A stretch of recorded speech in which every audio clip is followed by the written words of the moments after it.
সেই কখন থেকে বসে বসে ঘুম ধরে গেল, কিন্তু এখন পর্যন্ত কেউ হাই স্পিডে গাড়ি চালিয়েই গেল না।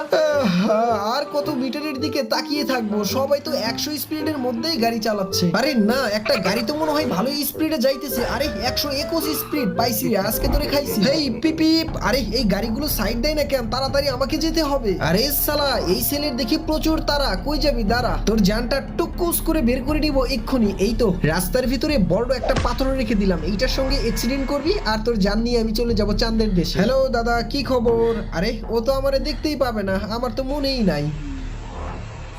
আরে কেস তো অন্যটা। হায় আল্লাহ, এই রাস্তার ভিতরে পাথর কই থেকে আসলো? উফ, অল্পের জন্য বেঁচে গেছে বেচারা। হাই, একটু হলে মিস্টেক হয়ে যেত। আমি কি টেনশনে আমার চোখ দিয়ে ভুল কিছু দেখতেছি নাকি? এখন তো দেখি আবার দুইটা গাড়ি, এরা তো সাইডও দিচ্ছে না। কি বিপদে পড়লাম! না, আর মনে হয় সময় মতো হসপিটালে যেতে পারবো না। হায় আল্লাহ।